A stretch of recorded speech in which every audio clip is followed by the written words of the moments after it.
प्रधानमंत्री नरेंद्र मोदी आज video conferencing के माध्यम से पूर्वी डेडिकेटेड फ्रेट कॉरिडोर का करेंगे उद्घाटन। ये नया सेक्शन मौजूदा कानपुर दिल्ली मुख्य लाइन से भी भीड़ भाड़ कर देगा कम।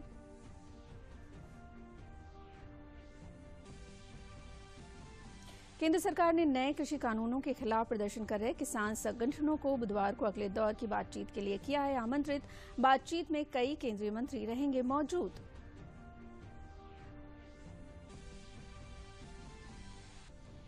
सोमवार को देश के 4 राज्यों में कोविड टीकाकरण के ड्राई रन पर मिली रिपोर्ट के मुताबिक टीकाकरण देने का पूरा तंत्र सफल तरीके से कर रहा है काम। केंद्र सरकार को इन राज्यों से प्राप्त हुए हैं कई सुझाव। और प्रदेश सरकार ने नववर्ष के जश्न को लेकर गाइडलाइन की जारी। कोरोना वायरस के नए स्ट्रेन के फैलने की आशंकाओं के बीच सरकार ने लोगों से घरों में ही जश्न मनाने की है अपील। नमस्कार, मैं हूं पूजा श्रीवास्तव। अब समाचार विस्तार से। प्रधानमंत्री नरेंद्र मोदी आज देश की सबसे महत्वाकांक्षी परियोजनाओं में से डेडिकेटेड फ्रेट कॉरिडोर के न्यू भाऊपुर और खुर्जा सेक्शन का उद्घाटन करेंगे। तकरीबन 351 किलोमीटर लंबे इस फ्रेट कॉरिडोर को 5,750 करोड़ रुपए की लागत से तैयार किया गया है। इसके बन जाने से जहां एक और देश में पहली बार मालगाड़ियां टाइम टेबल के अनुसार चल सकेंगी, तो वहीं दूसरी तरफ देश के सबसे व्यस्ततम रेल मार्ग कानपुर से दिल्ली के बीच रेल ट्रैफिक में भी कमी आएगी। डेडिकेटेड फ्रेट कॉरिडोर की संकल्पना 4 महानगरों को जोड़ने वाले स्वर्णिम चतुर्भुज पर रेल यातायात के लगातार बढ़ते दबाव के कारण की गई। देश की बढ़ती अर्थव्यवस्था के साथ साथ इसकी ऊर्जा जरूरतें भी लगातार बढ़ती रही हैं, जिन्हें पूरा करने के लिए भारी मात्रा में कोयले की ढुलाई की जरूरत है। इसके अलावा औद्योगिक विकास की गति को तेज करने और मूलभूत ढांचा निर्माण के लिए भी माल यातायात प्रणाली को सुदृढ़ बनाना जरूरी है। भारतीय रेल के पूर्वी और पश्चिमी रूटों पर लगातार बढ़ते अंतर्राष्ट्रीय व्यापार को ढांचागत आधार और गति प्रदान करने के लिए केंद्र सरकार ने पूर्वी और पश्चिमी कॉरिडोर बनाने का निर्णय लिया था, जिसकी कुल लंबाई लगभग 3,344 रेल रूट किलोमीटर है। पूर्वी कॉरिडोर पश्चिमी बंगाल के डानकुनी से झारखंड, बिहार, उत्तर प्रदेश और हरियाणा से होते हुए पंजाब के लुधियाना तक बनाया जा रहा है, जिसके अंतर्गत न्यू भाऊपुर से खुर्जा के बीच 351 किलोमीटर का सेक्शन पूरा हो चुका है। प्रधानमंत्री मोदी 29 दिसंबर को इस सेक्शन का उद्घाटन करेंगे। डेडिकेटेड फ्रेट कॉरिडोर का निर्माण ग्राहकों को माल यातायात के ऐसे विकल्प उपलब्ध कराना है जो अतिरिक्त क्षमता वाले हों एवं गारंटी युक्त, कुशल, विश्वसनीय, सुरक्षित तथा सस्ते हों, ताकि भारतीय रेल यातायात बाजार में सबसे बड़े हिस्सेदार के रूप में स्थापित हो। डेडिकेटेड फ्रेट कॉरिडोर बनाने का उद्देश्य प्रति ट्रेन अधिक क्षमता में माल ढुलाई के लिए विश्व स्तरीय रेल आधारभूत संरचना का निर्माण करना, समग्र ट्रांसपोर्ट कुशलता में बेहतरी लाना, ग्राहकों को गारंटी युक्त तेज ऊर्जा दक्षता एवं पर्यावरण हितैषी ट्रांसपोर्ट प्रदान करना, समग्र सप्लाई चेन मैनेजमेंट को प्रोत्साहित करना, ट्रांसपोर्ट लॉजिस्टिक की प्रति इकाई लागत में कमी लाना और माल यातायात बाजार में रेलवे की हिस्सेदारी को बढ़ाना है। 1856 रेल रूट किलोमीटर लंबे पूर्वी डेडिकेटेड फ्रेट कॉरिडोर के इस सेक्शन के बन जाने से कानपुर से दिल्ली के बीच रेल यातायात भी सुगम होगा, क्योंकि मालगाड़ियों के कारण जो अतिरिक्त दबाव वर्तमान रूट पर है उसमें भारी मात्रा में कमी आएगी, जिससे सवारी गाड़ियों की गति बढ़ेगी। इसके साथ ही प्रधानमंत्री प्रयागराज में EDFC के ऑपरेटिंग कंट्रोल सेंटर का भी उद्घाटन करेंगे। केंद्र सरकार के कृषि सुधार कानून को देश भर से व्यापक समर्थन मिल रहा है। सोमवार को एक बार फिर केंद्रीय कृषि मंत्री से देश भर से आए तकरीबन 300 किसानों ने मुलाकात कर समर्थन जताया और केंद्र सरकार के कदमों के प्रति अपनी प्रतिबद्धता दिखाई। इस बीच केंद्रीय कृषि मंत्रालय ने संयुक्त किसान मोर्चा को पत्र लिखकर बातचीत के लिए आमंत्रित किया है। किसान संगठनों और सरकार के बीच 30 दिसंबर को दोपहर 2 बजे बातचीत होगी। कृषि सुधारों पर देश के अलग अलग हिस्सों से किसानों का केंद्र सरकार को समर्थन का दौर जारी है, तो सुधारों के विरोध में बैठे किसानों और सरकार के बीच बुधवार को वार्ता होने जा रही है। केंद्र सरकार द्वारा लाए गए कृषि सुधार कानूनों के समर्थन में देश भर से आए किसान संगठनों ने राजधानी दिल्ली के पूसा स्थित राष्ट्रीय कृषि विज्ञान परिसर में आयोजित एक कार्यक्रम में केंद्रीय कृषि मंत्री नरेंद्र सिंह तोमर को समर्थन पत्र सौंपे।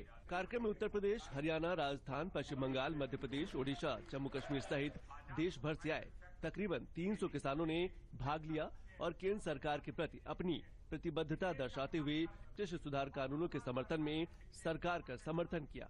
इस अवसर पर कृषि मंत्री नरेंद्र सिंह तोमर ने कहा कि प्रधानमंत्री नरेंद्र मोदी के नेतृत्व में केंद्र सरकार देश के किसानों के कल्याण और विकास के लिए प्रतिबद्ध है।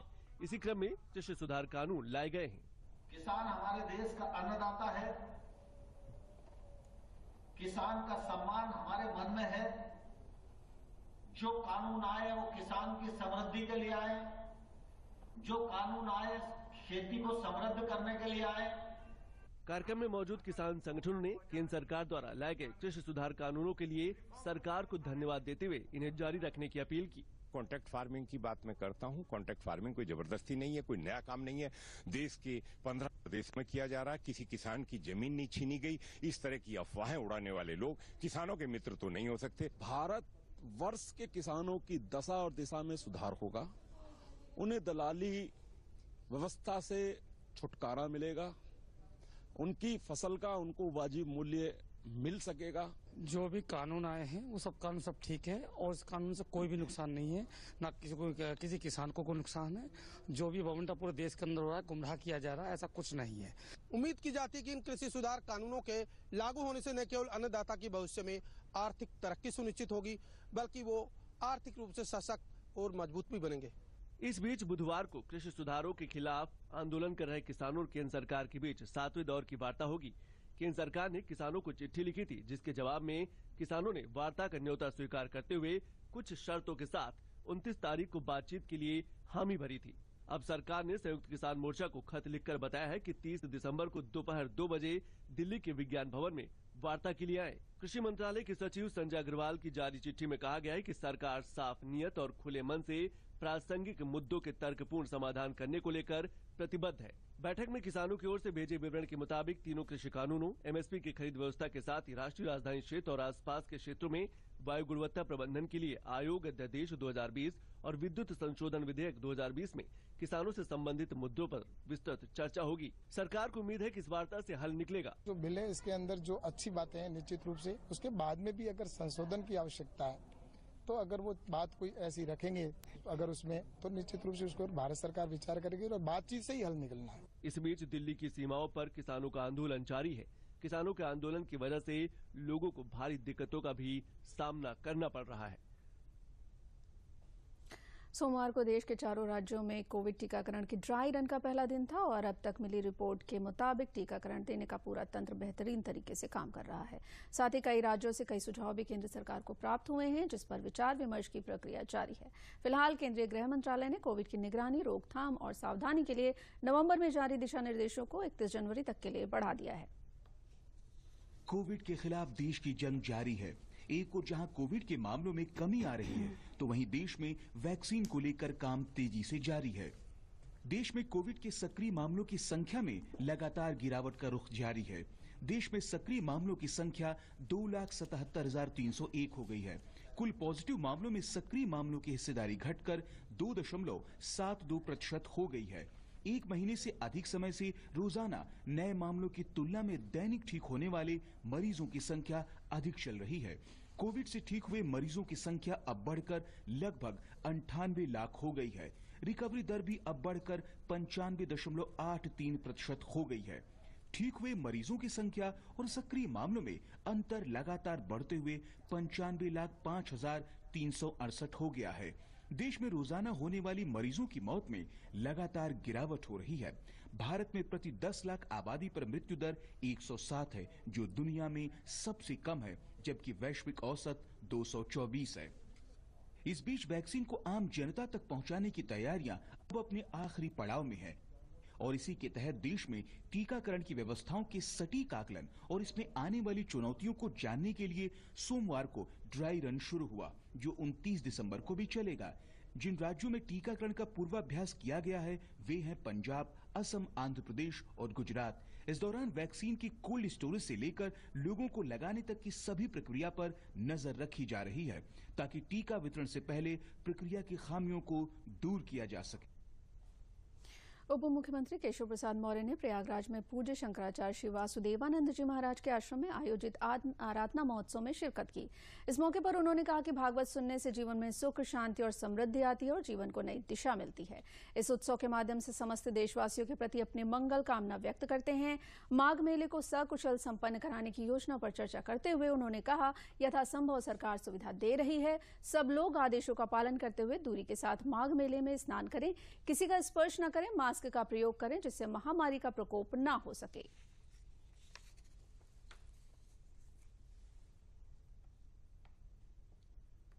पर परम पूज्य शंकराचार्य स्वामी वासुदेवानंद सरस्वती जी महाराज के नेतृत्व में जो आराधना महोत्सव है प्रत्येक वर्ष होता है। इस वर्ष मुझे आने का सौभाग्य मिला और लोग बड़ी भक्ति भाव से पूरे प्रयागवासी इस महोत्सव का हिस्सा बनते हैं। हमारे गुरुदेव श्रीमद ज्योतिष पीठाधीश्वर जगतगुरु शंकराचार्य श्री स्वामी शांतानंद सरस्वती जी महाराज की स्मृति में उनका ही ये 23वां आराधना महोत्सव मनाया गया। कोरोना के कारण से ज्यादा भीड़ भाड़ नहीं की गई। किसी सूचना नहीं है, फिर भी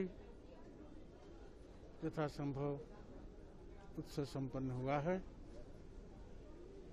और हम इस उत्सव के माध्यम से समस्त देशवासियों के प्रति अपनी मंगल कामना, विश्वास-आशीर्वाद व्यक्त करते हैं।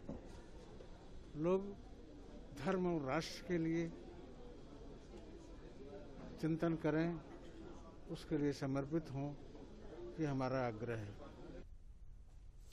उत्तर प्रदेश हमेशा से राजनीति का गढ़ माना जाता है। लखनऊ शहर की महापौर संयुक्ता भाटिया ने 1 दिसंबर 2017 में जब महापौर का पद संभाला, उन्होंने लखनऊ शहर को सजाने, संवारने और इसकी तस्वीर बदलने की बात कही।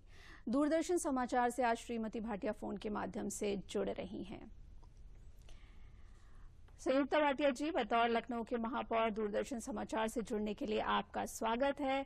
आपसे जानना चाहेंगे कि राजधानी में अतिक्रमण, जल भराव, ट्रैफिक जाम व अन्य समस्याएं पूर्व सरकारों में लखनऊ वासियों को परेशान करती आई हैं। आपसे जानना चाहते हैं कि बतौर लखनऊ की पहली महिला महापौर अपने 3 साल के कार्यकाल में आपकी क्या गतिविधियां रही हैं? धन्यवाद, आपने मुझे फोन पर कांटेक्ट किया जी। मैं पहले तो आपका धन्यवाद देती हूँ। आपने 3 वर्ष के कार्यकाल के बारे में पूछा है जी। तो नगर निगम में जब से मैं महापौर बनी हूँ, लगातार नगर निगम की छवि को सुधारने का काम बराबर करी हूँ और लखनऊ को सुंदर बनाने का एक मेरा सपना था जिसे मैं बराबर उस सपने को पूरा करने में लगी हूँ। श्रद्धेय अटल बिहारी वाजपेयी जी का एक सपना था जो यहाँ से पूर्व प्रधानमंत्री थे, उनके सपने को पूरा करने का काम मैं कर रही हूँ।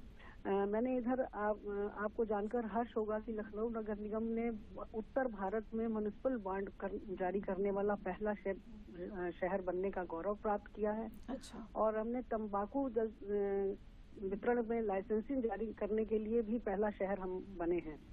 और लगभग लखनऊ भर में 3 वर्षों में हमने 800 करोड़ रुपए के नाला, नाली, सड़क, पार्क आदि निर्माण के कार्य हमने किए हैं 800 करोड़ के। और लखनऊ में साफ सफाई के स्तर को बेहतर करते हुए कहते थे कि लखनऊ बहुत तहजीब का शहर है, लेकिन यहाँ गंदगी बहुत है।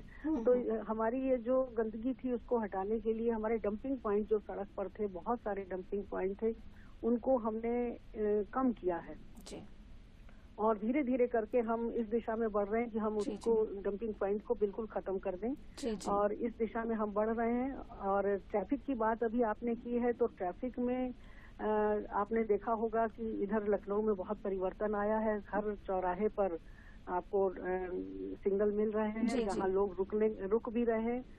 जागरूकता अभियान चलाने की